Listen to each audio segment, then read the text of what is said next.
Alors, est-ce que je peux vous demander ce que vous faites dans la vie? Je vous en prie. Aujourd'hui, c'est à moi de vous le dire. Au commencement était l'action. Continuez à inventer.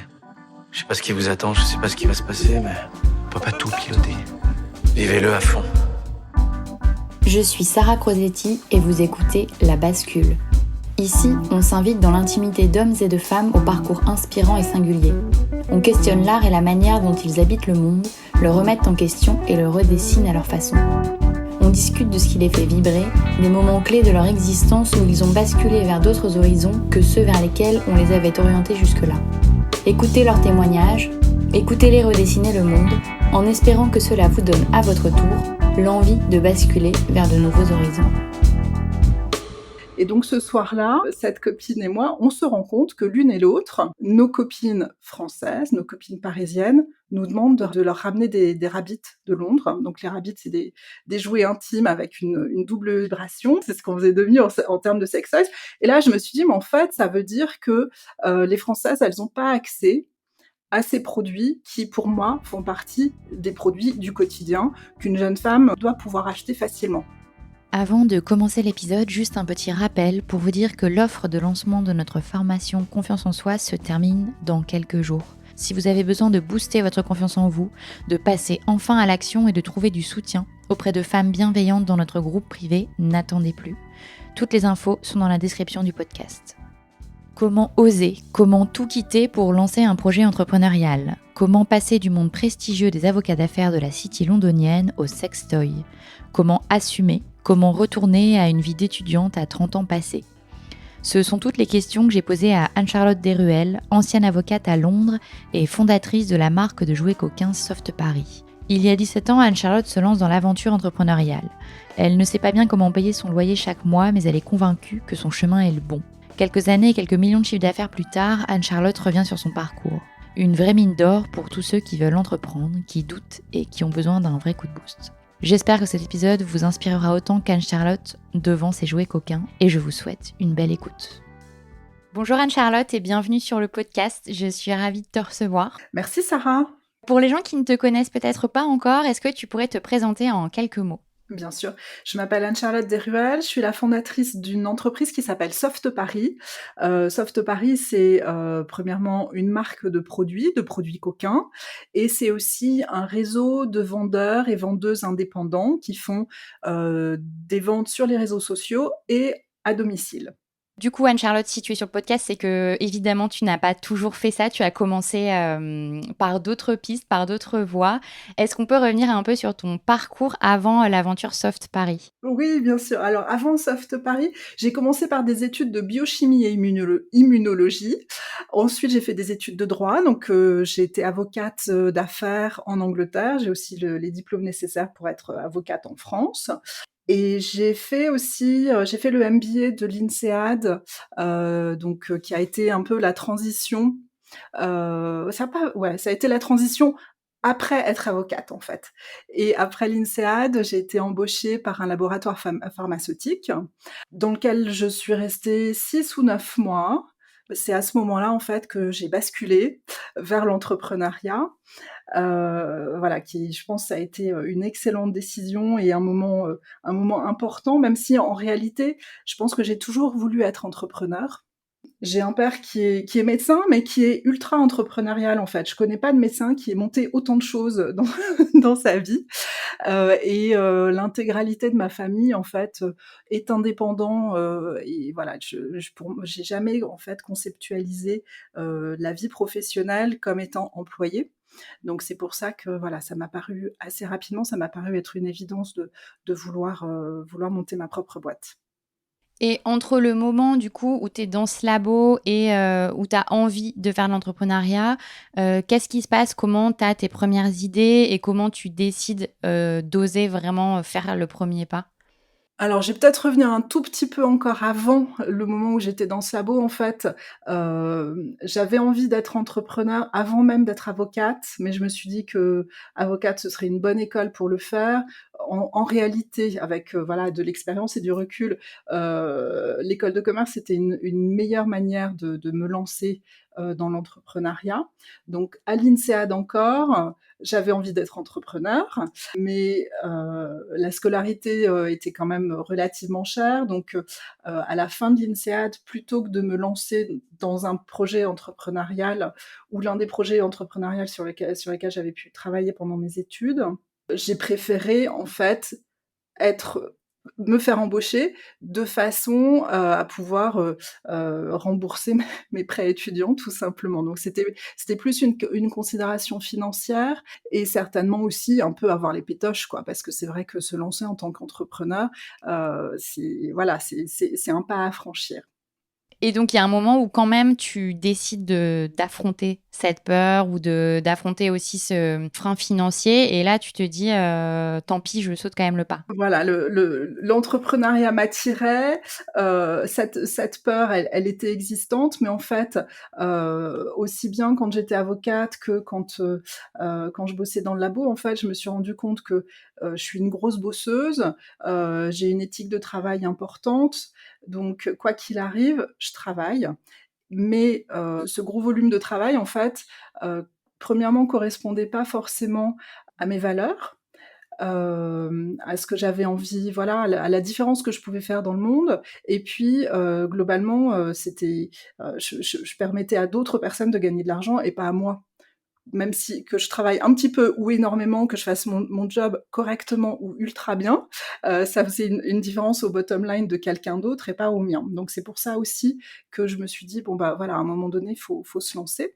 Le labo qui m'a embauchée, en fait, je pense que j'ai eu un coup de bol parce que, au bout de quelques mois, ils m'ont remerciée. Donc, voilà, ils ont compris qu'il y avait un mismatch entre eux et moi et c'était, je pense que, voilà, c'était un vrai cadeau, en fait, hein. Quand on se fait remercier, parfois, on se dit: «Mais, pourtant, j'ai bien fait mon taf» et cetera, ce qui était le cas. Mais pour moi, il y avait un vrai silver lining, il y avait un vrai côté, c'est une opportunité. Et cette opportunité, je l'ai saisie et c'est à ce moment-là que je me suis dit: «Allez, hop, je me lance». J'ai pas réfléchi à 15 000 idées d'entrepreneuriat. En fait, c'est lors d'un dîner avec une copine qui, elle aussi, avait passé une dizaine d'années en Angleterre, qui, elle aussi, avait une culture similaire à la mienne, parce qu'en fait, moi, je suis partie de France, j'avais 19 ans, j'y reviens après l'INSEAD, j'ai 30 ans, et donc pendant toutes ces années de ma vingtaine d'années, j'étais à Londres, et en Angleterre, bah, ça faisait partie de ma normalité, en fait, que, un samedi après-midi, quand je fais du shopping avec les copines, on fait les magasins, de fringues, et il y a une boutique avec des jouets intimes et on y va et on achète des choses. Très bien. Et donc ce soir-là, cette copine et moi, on se rend compte que l'une et l'autre, nos copines françaises, nos copines parisiennes, nous demandent de nous ramener de leur ramener des rabbits de Londres. Donc les rabbits, c'est des jouets intimes avec une double vibration, peu importe l'aspect, voilà. Mais c'est ce qu'on faisait de mieux en fait à ce moment-là. C'est ce qu'on faisait de mieux en termes de sex toys. Et là, je me suis dit, mais en fait, ça veut dire que les Françaises, elles n'ont pas accès à ces produits qui, pour moi, font partie des produits du quotidien qu'une jeune femme doit pouvoir acheter facilement. Que quand j'ai eu ce déclic ce soir-là, et ben dès le lendemain, j'ai commencé à regarder le marché, j'ai commencé à me renseigner, comprendre ce qui se passait en France à ce moment-là.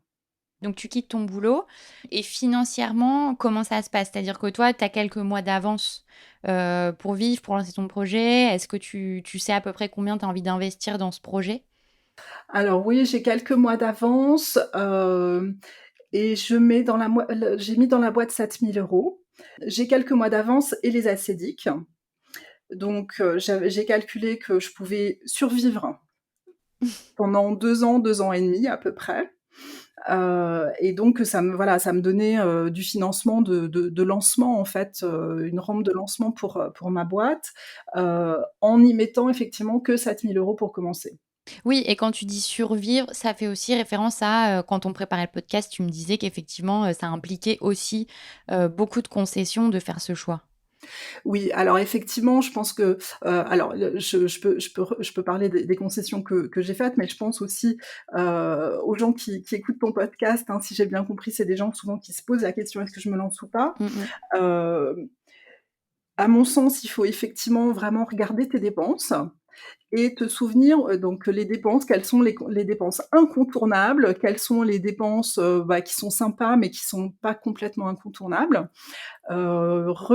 Remémore-toi également les années où, tu étais, voilà, tu étais étudiant. Moi, j'ai habité en coloc et voilà, pour, 400-500 balles par mois, je couvrais tous mes frais. Donc c'est un petit peu, c'est pas un petit peu, c'est complètement dans ce mode de dépense qu'il faut revenir en fait si tu vas autofinancer ton entreprise. Alors c'est vrai que, passer d'un salaire à 6 chiffres à revenir à un SMIC moins, pour vivre, ça demande forcément des concessions, ça demande des compromis au quotidien et il y a des choses sur lesquelles j'ai pas voulu faire de compromis. Donc dans les choses sur lesquelles j'ai pas voulu faire de compromis quand j'ai lancé la boîte, c'était notamment de continuer à faire du yoga parce que ça fait partie de ma santé mentale, de ma santé physique, du fait d'être bien stable et voilà et d'être bien tous les jours dans ma vie. L'autre truc sur lequel j'ai pas fait de compromis, c'est d'avoir une femme de ménage. OK. Donc certes, ça voilà, c'est une dépense, non négligeable quand tu as un micro budget, c'est une dépense non négligeable, mais mon calcul, c'était que les 3 heures de ménage qu'il faudrait que je fasse vont être plus rentables pour moi si je passe ces 3 heures à pousser mon business. Donc je préfère payer quelqu'un d'autre pour le faire. Donc voilà, c'est enfin, dépenses incontournables ou inutiles, chacun voit midi à sa porte, mais ça fait partie de mes calculs.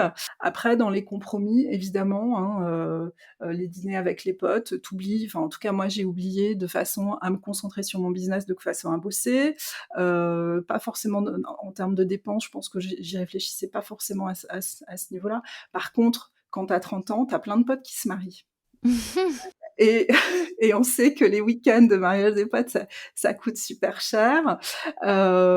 Surtout à l'INSEAD, les potes qui se marient, moi j'ai loupé des mariages en Inde. Les mariages en Inde, c'est un truc qui fait rêver, qui me fait encore rêver. Voilà, d'une amie super proche qui s'est mariée, elle habite en Hollande, bah, j'ai pas pu y aller. Ça fait partie des choses peut-être que je regrette parce que j'ai pas pu partager ça avec des gens qui me sont proches. Mais aujourd'hui, est-ce que je considère avoir fait le bon choix ou pas? Oui, parce qu'aujourd'hui, en termes de moyens financiers, en termes de liberté, il y a pas photo, quoi. L'entrepreneuriat, ça te permet d'avoir des choses différentes, mais vachement fortes. Mais c'est bien que tu rappelles cette valeur travail effectivement parce que, je trouve que surtout sur les réseaux, on a tendance, tu vois, à un peu promouvoir cette image de, tout très vite, très fort, très facilement et en fait, quand tu creuses généralement dans les histoires des entrepreneurs qui ont réussi, il y a énormément de travail, il y a énormément de concessions, il y a énormément de sacrifices. Donc voilà, je trouve que c'est important aussi que toi tu témoignes sur cet aspect-là. Ouais, ouais, le succès du jour au lendemain, ça n'existe pas.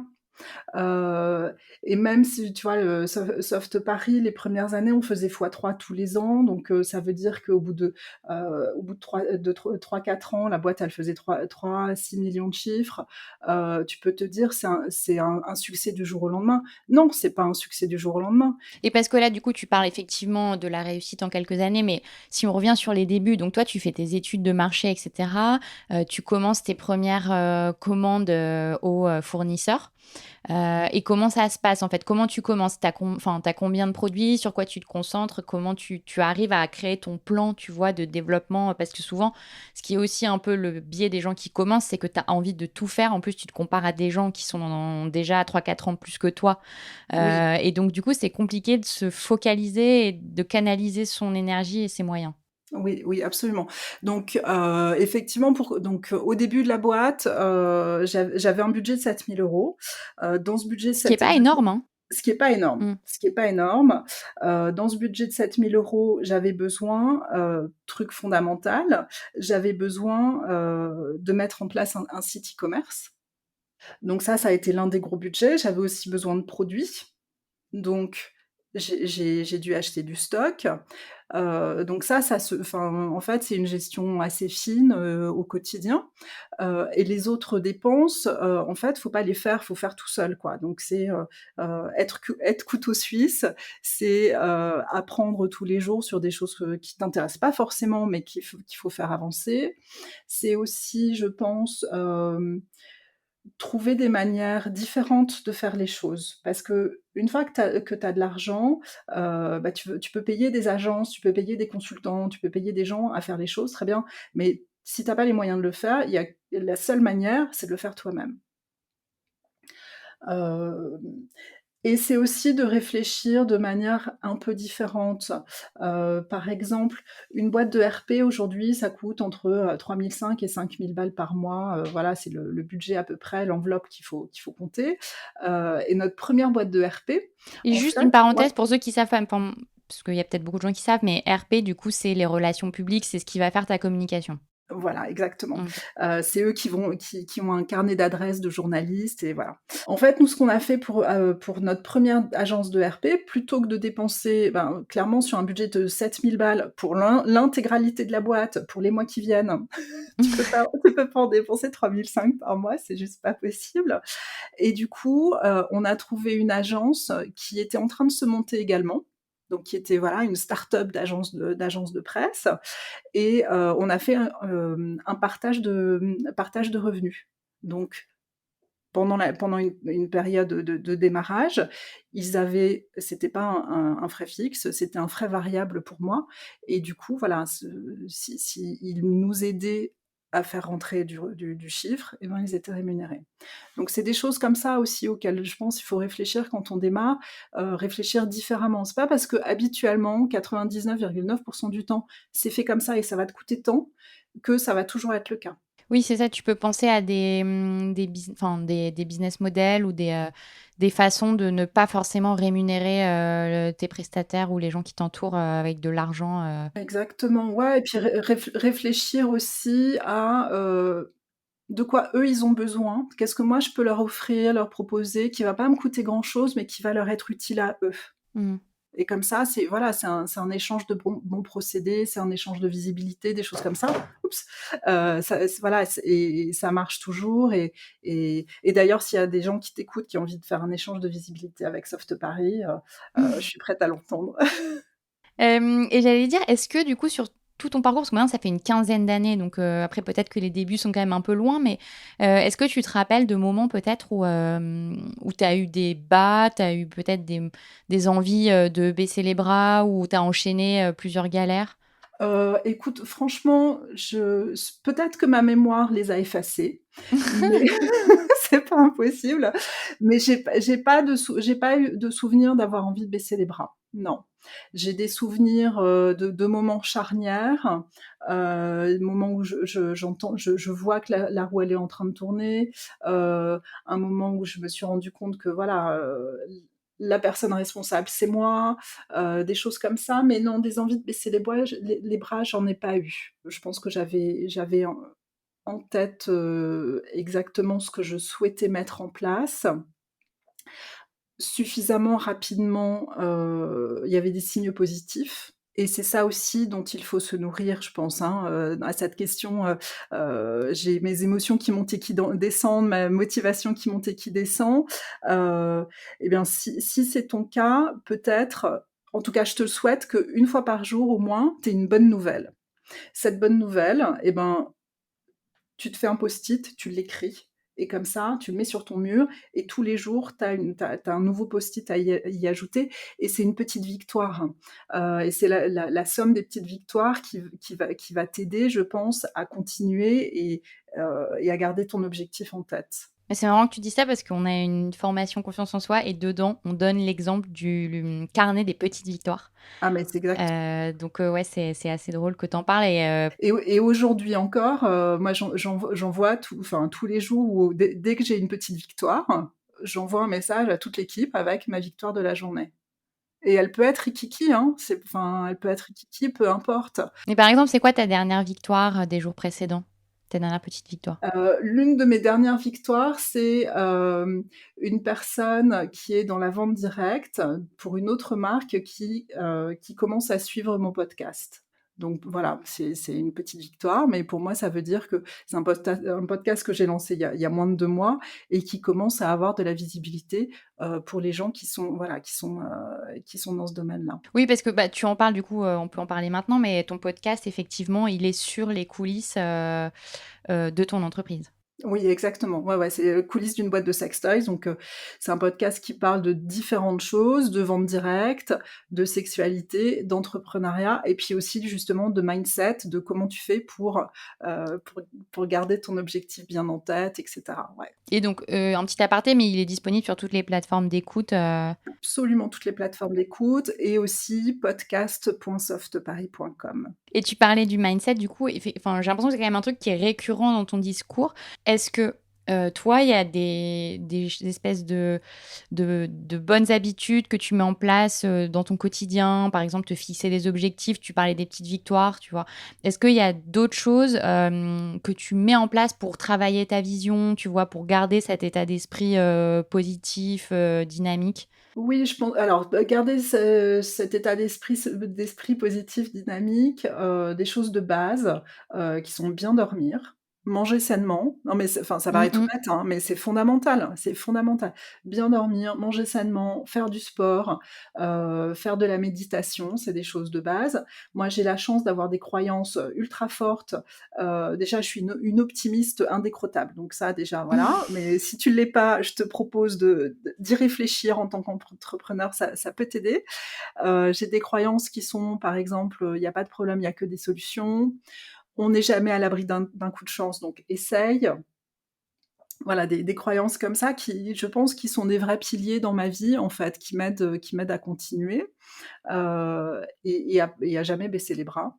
Et puis après, il y a aussi des gens qui écrivent des livres et qui font des podcasts et qui ont des chaînes YouTube et cetera, qui sont vachement vachement intéressants et qui peuvent t'aider.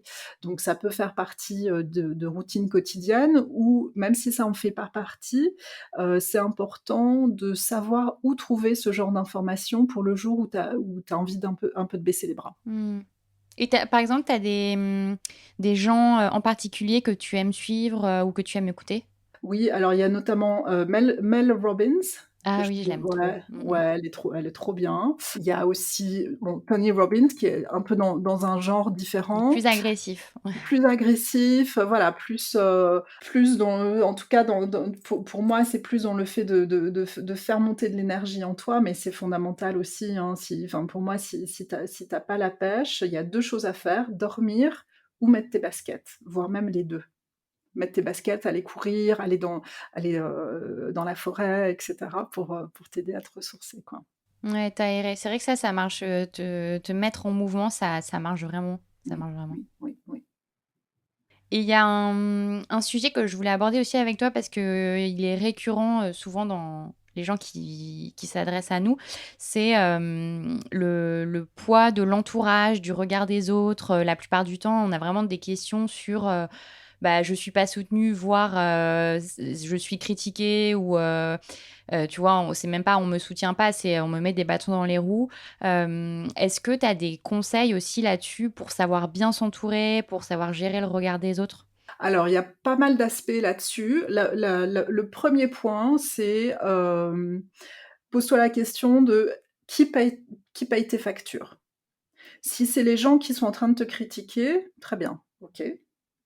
Par contre, en général, les gens qui te soutiennent pas et qui te critiquent ou qui te mettent des bâtons dans les roues, c'est pas eux qui payent tes factures.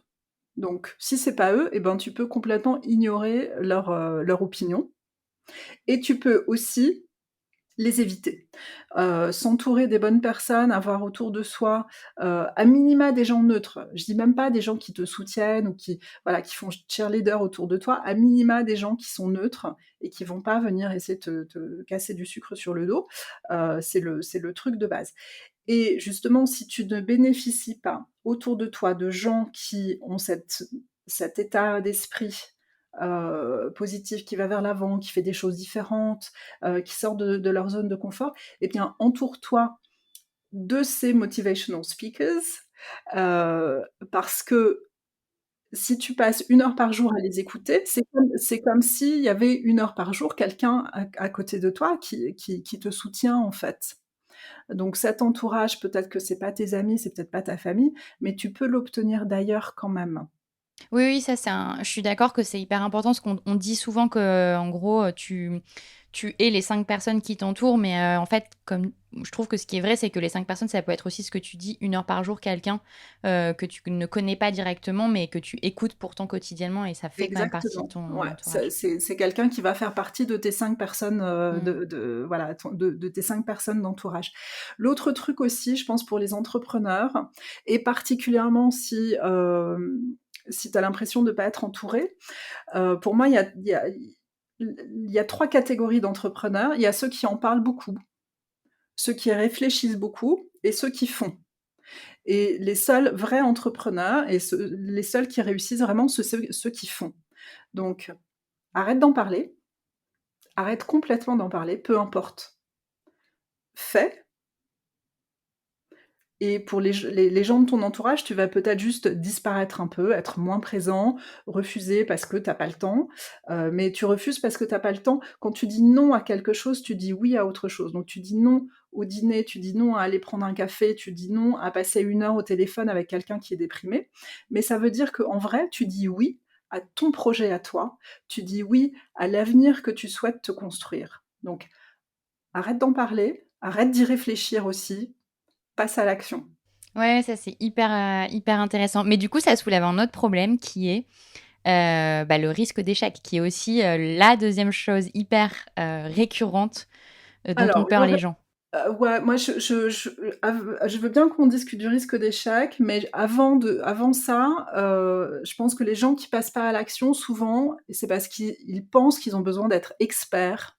C'est vrai. Ils ont besoin de tout savoir avant de commencer. Non, je pense que quand tu es entrepreneur, tu mets le pied sur l'accélérateur. C'est vrai que tu vas pas contrôler la voiture tout le temps, mais garde le pied sur l'accélérateur, tu vas apprendre au fur et à mesure. Le risque d'échec, bah oui, forcément, hein, toute entreprise a un risque d'échec, et si tu réfléchis à tout ce que en fait non, avant de commencer, tu vas même pas te rendre compte de tout ce que tu vas apprendre en te lançant en tant qu'entrepreneur. Mais tu vas apprendre des compétences nouvelles, en fait, qui sont pas encore sur ton CV, mais que tu réussiras à valoriser de toute façon après. Et toi, dans toute ton expérience, du coup, Soft Paris, est-ce qu'il y a des moments où, bah, tu t'es trompé, tu as agi, et en fait, c'était pas les bonnes décisions et si oui, qu'est-ce que ça a été tes réactions ou tes enseignements, derrière? Alors oui, évidemment, des erreurs, enfin j'en ai fait, un paquet, des mauvaises décisions aussi, certaines qui m'ont coûté énormément d'argent, des 200, 300, 400 000 balles. Oui, oui, ça j'en ai fait, hein, des erreurs comme ça. Mais le point le plus important, c'est d'apprendre de cette erreur et éviter de la refaire après, quoi. Mmh. Et la valeur de enfin oui, le truc aussi, c'est que la valeur de l'erreur, au départ, elle va pas être énorme. C'est pas très grave si tu sais pas exactement comment faire avoir un service client au top. C'est pas très grave quand tu as 2-3 clients. Mais évidemment, quand tu en as 300, ça devient plus grave. Donc tu apprends au fur et à mesure, quoi. Oui, donc toi, c'est, ton mantra, c'est plutôt, faire, quoi qu'il arrive. De toute façon, tu apprends, de tes erreurs ou de tes réussites. De toute façon, tu vas apprendre sur le tas. Quand on faisait la prépa ensemble, je t'avais parlé, peut-être que ça vaut le coup que je reparle de cet exemple-là, parce que pour moi, c'est vraiment un exemple frappant. Avant de lancer Soft Paris, j'ai mis à peu près 9 mois à pondre le business plan, à rédiger un truc, et cetera, vraiment pour bien mettre, mes idées, et ma vision en place. Et puis au bout de 9 mois, à vrai dire, voilà, je pouvais plus creuser le sujet beaucoup plus. Il fallait que je passe à l'action. Donc voilà, j'ai arrêté. Je parlais tout à l'heure de en parler, réfléchir et passer à l'action. Au bout de 9 fois, j'ai arrêté la réflexion pour passer à l'action, enfin. Et dans cette réflexion, Dans la mesure où un axe important pour Soft Paris, c'est la vente à domicile. Un vendeur, une vendeuse à domicile, elle a un kit de démarrage, donc des produits qu'elle va montrer à ses clients de façon à pouvoir leur vendre. Très bien. Donc dans ma phase de réflexion, j'avais évidemment établi le contenu du kit, son prix, et ses modalités de paiement, et cetera. Mais en un soir, j'ai reçu 28 demandes de gens qui voulaient rejoindre mon équipe et devenir vendeurs à domicile. 28 personnes, selon mon plan, devaient recevoir 1000 balles de produits. Ça faisait 28 000 balles. J'avais mis 7 000 balles dans la boîte. Clairement, c'était pas possible. Donc, en moins d'une demi-journée, évidemment, j'ai revu ce plan-là, tu vois. Donc, j'ai eu beau y réfléchir pendant 9 mois et me prendre la tête et tout. Quand t'es confronté à la vraie réalité, tu te rends compte de si ta réflexion, elle valait la peine ou pas, et tu t'adaptes. Donc c'est ça aussi, apprendre sur le tas. C'est pour ça aussi qu'il faut se lancer avant de tout savoir. Il faut se lancer même si on n'est pas expert, parce que tu vas apprendre. On a tous été débutants à un moment donné. Voilà, il y a deux moments parfaits pour planter un arbre. Le premier moment, c'était il y a 20 ans, et le deuxième meilleur moment, c'est aujourd'hui. Je la connaissais pas celle-là. Et du coup, alors je pense que toi, tu dois pas être sujet à beaucoup de croyances limitantes, mais je trouve que ça soulève aussi ça, c'est que souvent, quand tu as la peur de l'échec, quand tu as la peur d'oser, etc., il y a aussi ce truc de je vais pas y arriver, ou c'est pas pour moi, ou je suis pas assez commerçante, ou je suis pas assez ci, ou je suis pas assez ça. Est-ce que toi, tu avais quelques croyances limitantes quand tu as commencé, ou pas du tout, et quelle est ta position par rapport à ça, tu vois, pour essayer de s'en défaire le plus facilement possible? Moi, j'ai encore quelques croyances limitantes, même si voilà, j'en ai conscience et que je bosse dessus. J'ai encore aussi imposter syndrome, le syndrome de l'imposteur. Tout ça, en fait, on l'a tous. On l'a tous. Ça se bosse. Ça se bosse aussi. Enfin, il y a pas mal de techniques pour le faire. L'une des techniques, c'est de lister toutes les choses que tu as accomplies. Donc tu peux avoir, voilà, on parlait tout à l'heure des carnets de tes succès, tu peux aussi avoir un carnet de tes fiertés. Il y a quelqu'un qui a écrit des choses fabuleuses pour t'aider à reformater ton dialogue interne. Donc si dans ton dialogue interne, il y a « je suis pas assez bonne, c'est trop dur pour moi, j'y arriverai pas, de toute façon ça je connais pas », etc. Il y a les livres de Louise Hay, Hay c'est H-A-Y, qui aident vraiment à se rendre compte que ce n'est que ton cerveau qui est en train de te bloquer et surtout de te débarrasser de ces pensées limitantes et de ce dialogue interne négatif. Ok, non, je mettrai les liens dans la description de l'épisode. Et du coup, si on revient sur ton aventure Soft Paris, qui moi je trouve est quand même hyper inspirante, parce que tu as commencé tu disais, tu as mis 7 000 euros, puis après tu as dû faire quelques centaines, peut-être même moins de chiffre d'affaires, et puis en fait, quelques années plus tard, tu parlais en millions. Est-ce que pour les gens qui ont envie de se lancer ou de lancer un projet, tu as peut-être des conseils sur, alors même si tout projet est spécifique, mais tu vois, sur la marche à suivre, sur les grandes étapes, sur peut-être les choses à faire, les choses à surtout pas faire, tu vois, de manière vraiment business. Désolée, c'est une question hyper vaste. Tu me demandes un cours de 3 jours là, je pense. Ouais. Je vais me référer à une discussion que j'ai eue récemment avec quelqu'un qui m'interrogeait sur j'ai envie de lancer un restaurant, comment je m'y prends? Donc, par exemple pour le restaurant, mais ça s'applique en fait à tout. Je proposerais d'y réfléchir en grosses colonnes. Tu as une grosse colonne de qu'est-ce que le restaurant va servir? C'est quoi le type de menu? C'est quoi, voilà, est-ce que c'est un restaurant italien ou libanais ou peu importe? Donc, c'est quoi ta proposition? C'est quoi ton offre? Un deuxième bloc, c'est quel est ton environnement concurrentiel? Qu'est-ce qui existe déjà? Et une fois que tu as ton environnement concurrentiel, quelles vont être tes forces et tes facteurs différenciants? Une troisième colonne, c'est comment tu finances et où est-ce que tu vas avoir besoin obligatoirement d'argent et à quel moment. Pour ton restaurant, il va falloir financer le loyer. Mais financer le loyer, c'est pas du tout la même chose que financer ce que tu mets dans tes frigos tous les jours. Donc il y a plusieurs blocs comme ça auxquels, donc en fonction du projet, évidemment, tes blocs, ils vont être très différents les uns des autres.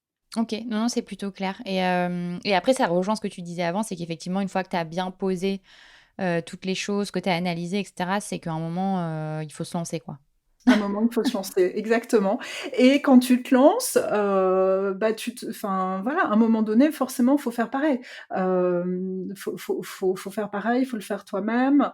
Quand il y avait une seule vendeuse à domicile Soft Paris, c'était moi. Voilà, j'ai sillonné, la région parisienne à bord de mon scooter avec un sac, rempli de produits, de jouets intimes. Toi, tu as fait la vendeuse? Ah mais je savais Mais pas ça. bien sûr, parce que, bah, quand il y avait qu'une seule vendeuse, c'était moi et puis je pense au moins pendant les 6 premiers mois, j'avais plus de demandes en région parisienne que voilà, enfin, il y a à part le faire moi-même, je pouvais pas on pouvait pas le faire autrement, quoi.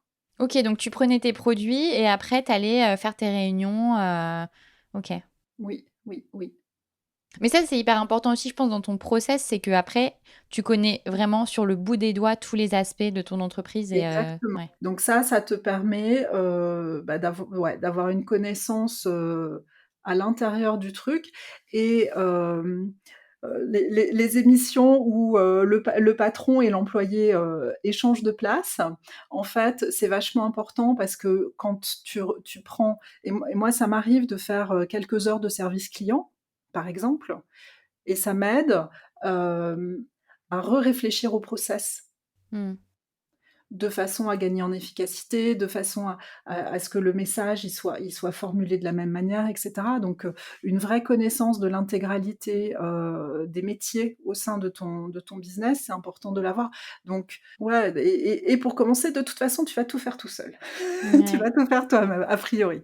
Non, j'allais dire sur ces sujets-là, toi, tu jamais eu de je sais pas, de problème d'ego, tu vois? Ou de te dire: «Bon, bah, j'étais, avocate à la City, là, je suis sur mon scooter, je vais vendre des sextoys». En fait, ça t'a est-ce que ça servait un but et du coup, tu t'y pensais même pas? Ou est-ce que parfois tu te disais: «Bon, où est-ce que je vais quand même?»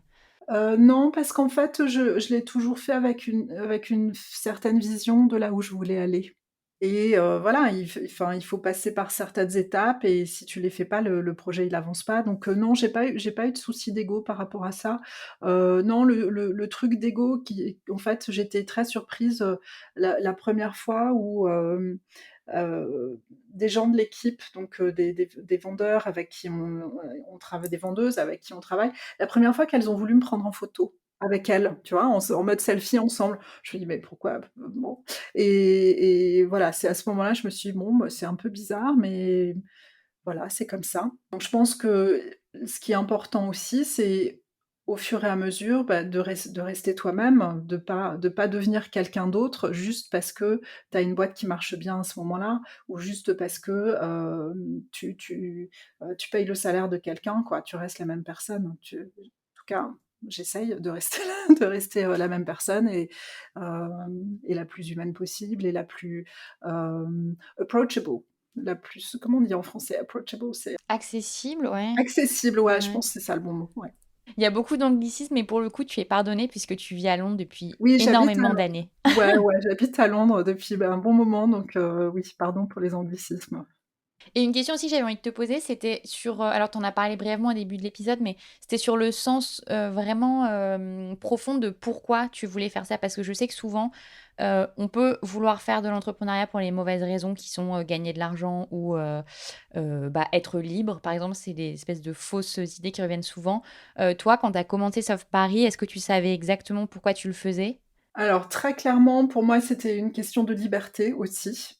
Je pense pas que ce soit une fausse bonne raison, mais c'est vrai que c'est une fausse bonne raison très souvent, c'est une fausse bonne raison. Parce qu'en fait, certainement les premières res 6-7 années de Soft Paris, j'ai bossé énormément et beaucoup plus que quand j'étais employée. Donc c'était vraiment pas, un truc de liberté. Oui, tu bossais le week-end, tu bossais sans arrêt, quoi. Exactement. Et puis, une fois que tu as une boîte, voilà, je pourrais pas aujourd'hui décider d'aller habiter en Asie. Mon business, il est pas en Asie, donc enfin voilà, tu perds un certain niveau de liberté aussi par rapport à ça, Mmh. forcément. Mais par rapport au sens, oui, pour moi, c'était vraiment important et c'est ce qui m'anime toujours et c'est aussi pour ça que je suis toujours là. C'est que je sais qu'avec Soft Paris, on aide des femmes, on aide des couples, on permet à des couples de retrouver, un nouveau printemps, on permet à des couples, de tomber enceintes, voilà, parce que ça va mieux au sein de leur couple, leur sexualité se passe mieux et cetera.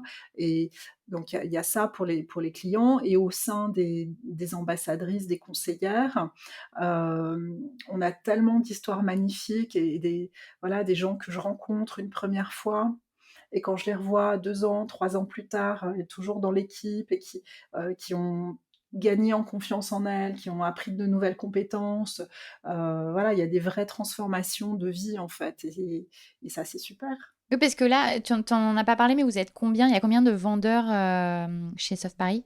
Alors ça dépend du chiffre que tu prends en fait. Est-ce que c'est les gens qui travaillent, tous les mois? Est-ce que c'est les gens qui travaillent sur 6 mois? Donc il y a plusieurs centaines de personnes en fait qui travaillent dans l'équipe. Sur l'historique de Soft Paris, c'est plus de 11 000 personnes qui ont travaillé avec nous, donc c'est beaucoup de gens quoi, forcément. Ouais. Et sur les sujets business, est-ce que tu as aussi des recommandations? Ça peut être, des livres, des ouvrages, des formations, des choses qui t'ont aidé? Ouais, j'ai plein voilà, de recommandations de bouquins. Je pense que l'un des facteurs aussi peut-être, si je peux me permettre un conseil pour une entreprise qui est en démarrage, c'est de commencer à mettre en place des process. Parce qu'en fait, tu vas vite te rendre compte que tu fais tout le temps les mêmes choses. Donc, voilà, pendant les 6 premiers mois, tu fais et tu refais et tu refais et tu refais. Et si ta boîte, elle marche, forcément, assez rapidement, tu vas souhaiter déléguer certaines tâches parce que voilà, il y a trop de volume ou tu as besoin de mettre ton énergie ailleurs. Et c'est pas le jour où tu embauches, la première personne qui sera au service client que tu vas commencer à mettre en place les process. Donc commence à écrire tes process pendant que tu fais toi-même ce travail. Oui, mettre en place un process, ça veut dire quand tu es en train de faire une tâche, tu te dis, étape 1, c'est rentrer tel truc dans tel fichier, étape 2, en fait, c'est ça, tu écris vraiment, très concrètement Exactement. ce que tu fais. Étape par étape, écrire ce que tu fais. Je me connecte ici, le login, l'identifiant, c'est ça. Je vais sur tel onglet, ensuite je clique ici, et cetera. Quand tu lances une boîte et que forcément tu es un peu pompier qui doit être sur tous les fronts et tu as des feux à éteindre, à droite à gauche, c'est vraiment le dernier truc que tu as envie de faire. Mais tu peux aussi t'enregistrer en train de le faire. Tu Ouais. peux enregistrer ton écran, tu peux enregistrer ta voix pendant que tu cliques, tu peux dire, «Là, je vais là, là, je vais là». Ce sera déjà une base et du coup, ta personne au service client qui arrive, tu vas pas passer la première semaine à la former et à faire le boulot avec elle à côté. Et ben, la première semaine, elle ira visualiser, regarder, les vidéos ou elle ira lire ce que tu as écrit parce que c'est quand même, je pense, en écrit que ce sera le plus simple à communiquer. Mais voilà, commencer, ta bible, cette bible de process, elle est jamais finie. C'est quelque chose qui est vivant et qui, encore aujourd'hui dans ma boîte, évolue tous les jours. Mais c'est ça qui permet que si la personne qui est responsable de tel ou tel truc, elle est pas là, elle est malade, c'est dimanche soir, peu importe, n'importe qui d'autre de l'équipe peut ouvrir la Bible et aller chercher l'information et faire le truc dont on a besoin. OK. Non, c'est un très bon conseil. Et est-ce que pour Soft Paris, tu as eu des moments peut-être un peu charnières, dans ton parcours d'entrepreneuse? Alors oui, il y a eu pas mal forcément, il y a beaucoup de moments charnières, mais si je me remets un petit peu dans les débuts, dans le lancement, certainement dans les 15 premiers jours de la décision de monter Soft Paris, je me souviens un soir me coucher et dans ma tête, commencer à stresser: «Zut, comment je vais rembourser mon emprunt étudiant? Comment je vais payer mon loyer à la fin du mois?» et cetera. Et je me souviens décider ce soir-là que, quoi qu'il arrive, il faut dormir. Parce que je savais que ce stress de comment j'allais payer ceci, cela, je l'aurais et je risquais de l'avoir pendant un bon moment, mais que, pour que ça fonctionne, il fallait que je dorme. Donc ça, voilà, pour moi, c'était un petit moment qui définit les choses. Assez rapidement après ça, je me souviens de ma première plainte de la part d'un client. Je sais plus si la poste, elle avait pas livré ou elle avait pas livré à temps ou j'avais pas le stock, enfin peu importe, mais je me souviens de voilà, première plainte de la part d'un client et de me retourner physiquement pour aller demander conseil à un supérieur et je me suis rendue compte, mais en fait non, il y en a pas et tu peux compter que sur toi. Voilà, donc ça, c'est un autre petit moment où voilà, qui a été, il y a un avant, il y a un après. Un autre petit moment de un avant, un après, pareil, j'étais au lit, ben là, c'était le matin et je me suis rendu compte que, bah, pour la première fois, ou en tout cas, c'est la première fois que je m'en rendais compte, hem, que si je me levais pas à l'heure, et ben, il y a des gens qui allaient attendre. Aller attendre mon input, mes réponses, mon implication, peu importe et là, je me suis rendu compte que, la petite boule de neige que je poussais, que je poussais, que je poussais depuis plusieurs mois et ben, là, elle commençait à avoir sa propre énergie cinétique. Elle commençait, voilà, elle avait sa propre énergie, il y avait plus besoin juste de moi qui poussait et là, voilà, une fois de plus, ça a été un moment où, pour moi, il y a eu un avant et un après. Mmh. Voilà, c'est la boîte qui commençait à tourner, en fait, tout simplement. Et ça, c'était au bout de combien de temps, du coup? Alors, j'ai du mal à te dire, mais je pense que c'était moins de 6 mois. OK. Oui, c'était assez rapidement, en fait, ouais. C'était assez rapidement, ouais. On a parlé un petit peu des erreurs, il y en a, en termes je pense que l'embauche des bonnes personnes, c'est fondamental. Quand tu embauches, si je peux donner un conseil sur l'embauche, c'est essaye d'embaucher une personne qui est meilleure que toi pour le truc sur lequel tu l'embauches. Donc là, ça veut dire que voilà, faut que tu aies une petite si c'est pas si ton réflexe quand je dis ça, si ton réflexe c'est de dire: «Mais pourquoi?»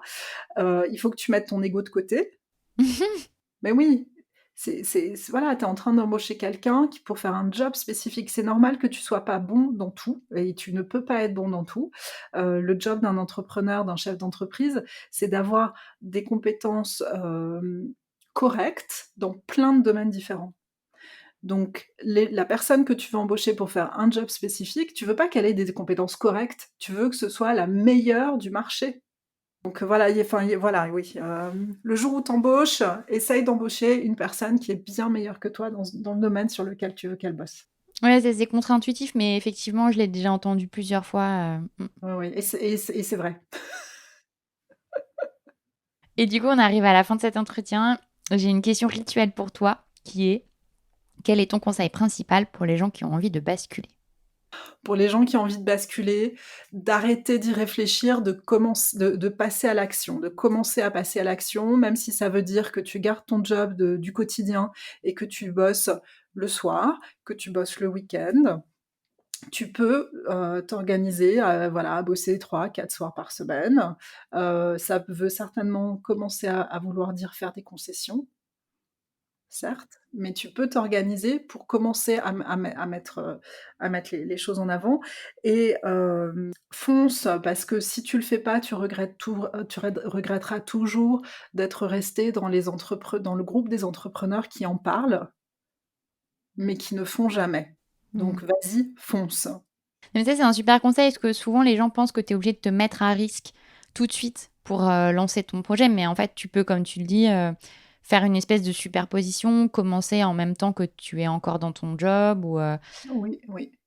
Oui et d'ailleurs chez Soft, l'une de mes fiertés, c'est effectivement qu'on a vu passer, des gens dans nos rangs, alors la majorité des gens qui bossent avec nous, en fait, ils ont un autre job. Mais avec Soft Paris, ça leur permet de gagner un peu plus d'argent, de faire un truc fun, de voir des gens, peu importe ce qu'ils y trouvent. Mais en fait, ils ont du coup un deuxième job en entrepreneuriat qui va leur prendre un tout petit peu de temps dans leur mois, pas beaucoup. Et puis certaines de ces personnes, à un moment donné, se rendent compte que le rapport, revenu, temps que j'y passe, est bien meilleur chez Soft, donc ils laissent leur job. Et il y en a d'autres aussi qui, en étant chez nous, se rendent compte que l'entrepreneuriat, c'est vraiment top et du coup, décident de créer leur propre truc. On a des gens qui ont des entreprises de gâteaux, on a des gens qui ont ouvert des garages, enfin voilà, il y a plein de profils différents qui sortent de chez Soft Paris, justement parce que cet état d'esprit d'entrepreneuriat, tu le retrouves dans la vente directe et ça leur a mis le pied à l'étrier, en fait. Donc oui, oui, tu peux le faire sans risque avec, voilà, juste, tu gardes ton job quotidien et tu le fais un petit peu et au fur et à mesure, ça va se mettre en place. Et pour ceux qui veulent en savoir plus, donc sur Soft Paris, tu as le site internet et tu as aussi sur les réseaux, sur Instagram, le compte Soft Paris et tu as un deuxième compte Soft Paris Direct pour le réseau des vendeurs à domicile. Exactement, ouais. Et pour ceux qui veulent en savoir plus sur toi ou qui veulent peut-être te contacter, est-ce que tu as un endroit facile d'accès? Alors ouais, je suis sur Instagram, Boss ACD, donc ACD c'est mes initiales, hein, Anne-Charlotte Desruelles. Aussi podcast@softparis.com, c'est un autre moyen de me contacter. Sinon, si tu laisses un message sur le formulaire de service client Soft Paris et que tu dis que c'est pour moi, ça me sera envoyé sans problème. Ok, parfait. Merci beaucoup Anne-Charlotte. Merci à toi, Sarah. Pour retrouver toutes les références abordées dans ce podcast, rendez-vous dans la description du podcast ou sur le compte Instagram labascule.academy. Pour plus d'histoires de bascule et de conseils, vous pouvez aussi vous abonner à notre newsletter du lundi matin. Et si vous avez aimé, n'hésitez pas à me soutenir avec un gentil commentaire ou quelques étoiles sur Apple Podcast. À bientôt pour de nouveaux épisodes de La Bascule.